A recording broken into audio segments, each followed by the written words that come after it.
Ahead of WrestleMania this past weekend, Politico ran an article comparing the world of wrestling to Trump, saying that he lives and dies by kayfabe, where friend and foe alike never seem to know what's real and what's all for show.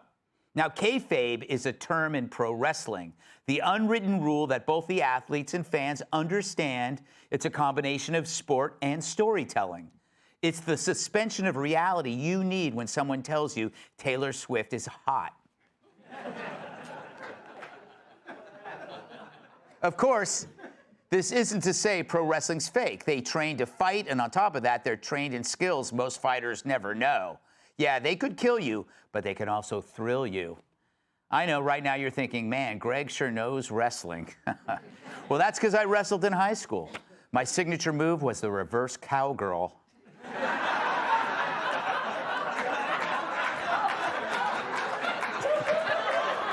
What? That is a wrestling move. Yeah, absolutely. My coach taught me. Now, Politico claims Trump might just be America's greatest kayfaber. Part politician, part entertainer, a guy who knows how to play his audience. And his fans, well, they're in on it too. They cheer and they boo. And true, like any pro wrestler, Trump knows how to cut a good trash-talking promo, even during Easter. Seriously, do you remember the bunny with Joe Biden? Do you remember the bunny with Joe Biden? Remember? Do you remember when the bunny took Joe Biden out? He's not taking Trump out. Anyway, that was a beautiful moment when the bunny saved Joe Biden. That was a beautiful moment. Meanwhile, the media is so clueless, they scream every time Trump says he's thinking of annexing Rosie O'Donnell. But Politico was wrong. Trump has substance behind the show, or it wouldn't resonate at all. Now, what are the media? Total kayfabe junkies. But it's not meant to entertain, but to inflame, fabricating outrages to incite action. So the more unhinged among them hatch assassination plots and toss Molotovs at Teslas, while their leaders jet to El Salvador for cozy lunch dates with wife-beating gangsters. What Trump's kayfabe game has really done is expose them, showing us who his opponents really are. He's playing them like a Chinese spy telling Eric Swalwell he's hot. But we always knew they were fakes. They act like Trump is Hitler, then beg for interviews when he wins.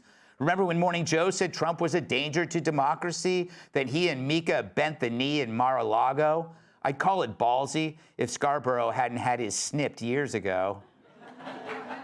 Obama called Trump a national threat, then looked downright chummy with him at Carter's funeral. And Kamala, she called Biden a racist to his face, then laughed it off later with, come on, it's a debate. The woman was about as authentic as a Cory Booker girlfriend. He likes to play the field, come on. You want more kayfabe? There was the contrived fantasy that Biden was sentient, or that Kamala was competent. And who could forget the astronauts from last week pretending their 11-minute ride was an achievement for women when they were simply pimping space travel for rich people? Of course, there's trans men cosplaying as women who demanded us to play along. But unlike a great wrestler, dudes pretending to be chicks can't convince us their identity is real, especially when you catch them texting at the urinal. But in politics, kayfabe has casualties. In Minnesota, one of Tim Walz's state employees was arrested for vandalizing Teslas. These fools, they're like 6-year-olds watching SpongeBob SquarePants and thinking it's real. Don't they know those cars have more hidden cameras than my guest bedroom? Yet when they're arrested, they act like a dog who was just shown a card trick. What happened? But it's not theater anymore. Dems and media prime the mob by pretending Trump is Hitler, then run and hide when their grunts follow through. Suddenly, kayfabe becomes domestic terrorism. So this isn't on Trump. It's on the people who demonized him while knowing it was all theater. And now the political kayfabe is bleeding into the crowd. And this time, nobody's yelling fake news. Let's welcome tonight's guest. In his previous life, he was a beige Toyota Camry. Fox News contributor Tom Shalhoub. Easter may be over, but you can still enjoy this ham. Fox News contributor Mary Catherine Ham. In the the ring, he was Kane, but as mayor, he's Abel. Former pro wrestler and mayor of Knoxville, Tennessee, Glenn Jacobs. And he's strong as an ox and thinks outside the box. New York Times bestselling author, comedian, and former NWA world champion, Tyrus.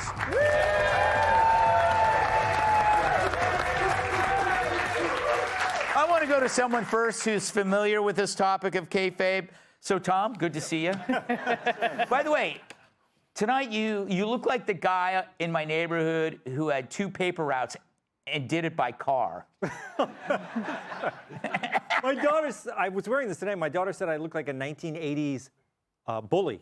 Yes, you do. I thought, that's what I wanted to be in the 80s. You look like a bully with AIDS.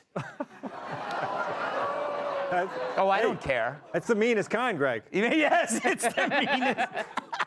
So tell me, what do you think of the analogy, the wrestling analogy that Politico uses? I think it doesn't quite work with Trump. It's so interesting because, well, did everyone know this kayfabe? I never heard of this till today. I don't know if it was something that most people are aware of, but I think it's interesting. In the article, they make the case for it because they talk about how it came about.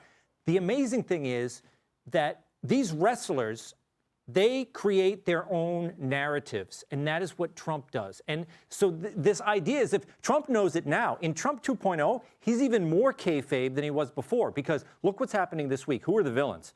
International, gang terrorists, right? And we're now having the discussion. What was it last time when he was trying to deport people? It was, the families at the border, family separation. And the media was able to create the narrative. Trump is out in front of this, and now what are we discussing? Did the guy beat his wife or didn't he? It's down to basically like, how guilty is this guy? Yeah. And even Democrats are now, they're trying to defend him. So Trump, he has people, Democrats now, they're defending a terrorist, right? A gang criminal. They're defending what else this week? Harvard. Yes. Harvard's like the only thing less popular than a terrorist. You can go to like the Harvard clubs on 44th Street, go there. They don't even like Harvard there. Yeah, that's true. So the narrative has totally switched, and now Democrats don't know what to do. They're defending villains at this point. Yeah, Glenn, you've been in wrestling and politics. Do you find this to be a fair comparison? You are like the expert. So if you are unfamiliar with the term kayfabe, I'll give you an example.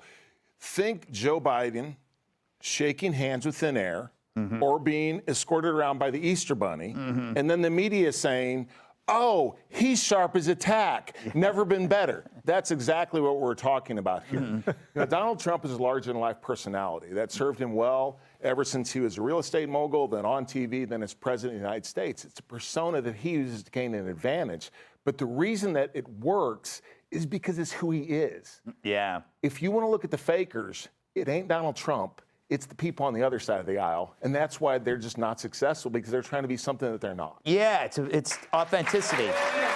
Mary, Catherine, Pam. Yes. How are you? I'm good. Very stripy today. Thank you. What do you make of this analogy, this wrestling analogy? I think it's pretty decent. I love the idea of somebody in the Politico newsroom being like, I've heard of a thing called wrestling. Yes.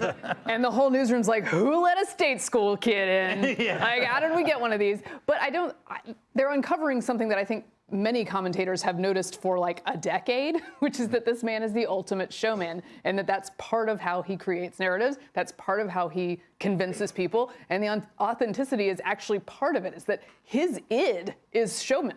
And that is what works for him. All right, Tyrus. I leave it to you. Well, first of all, I'd like to point out one thing that we all need to pay a little respect to. There's been a lot of talk of the Easter Bunny. And I for one and I remember I had a problem with the fact that Joe Biden had a white Easter Bunny. And I noticed that President Trump had an Easter Bunny of color, and there's yet no praise. Why are we not celebrating? And I'm pretty sure that wasn't a DEI brother rabbit. That brother was at the top of his rabbit game. And you're the only person that's pointed this out. Well, because I'm also the only person in this room of color. Yes. So it's about time we start giving a little credit where credit's due. He had a black rabbit on Christmas Day, light skin. It was maybe even a Tyrus rabbit at this point. And I think we need to recognize that, because that's part of the kayfabe, is that he's Hitler. Yeah. And I'm willing to bet that Hitler would not, on any given day, had a brown rabbit next to him cracking jokes with him. I'm willing to bet the farm on that one. Now let's be serious for a moment. Yeah, but that's what they are is, and they didn't quite understand what kayfabe means. Kayfabe is like you don't expose the secrets. Right. You don't give away the plan. And if you do, you blow the spot. Or the worst thing you can hear when you came back from an agent was this wonderful classic phrase, "You the bed." And that's exactly, he's laughing because it's the last thing as a wrestler you want to hear. Yeah. You get Arn Anderson going, "Hey kid, you just the bed. If I was you, don't even change, just get out." I've had a few of those in my career. And that's what the media has done. They have proverbially the bed. They take everything he says literally. They are the worst kind of wrestling fans. They're the ones that their favorite guy loses and they send him letters like, "How could you lose? You're not training hard enough. Tyrus, you are bigger than him. You outweigh him by 100 pounds. And the little Mexican guy, Mysterio, beat you. I hate you. You're a loser." You've heard it. And you're sitting there going, "I don't write bro." This is like this people who believe, like the little ladies who believe that soap operas are actually happening and they write letters to the characters. Yes, this is like the 40-year-old that's still setting traps for Santa Claus. So I'm to believe neither of those things is true. Yeah. Yes. So that's what you're telling me? I hate to break it. I'm just learning this. My kids go to bed at 9, the ones that I get to watch. So I won't be giving away any secrets. All right, before we go, come see me on tour. I'll be in Knoxville, Tennessee, Highland Heights, Kentucky, Jacksonville, Florida with Tom Shalhoub, our wonderful little paper boy. Go to ggutfeld.com for tickets. They're running out. I think they're running out. I just like to say that. Up next, COVID.gov gets a makeover. If you'll be in the New York area and would like tickets to see Gutfeld, go to foxnews.com/Gutfeld and click on the link to join our studio audience. Click here to subscribe to the Fox News YouTube page to catch our hottest interviews and most compelling analysis. You won't get it anywhere else.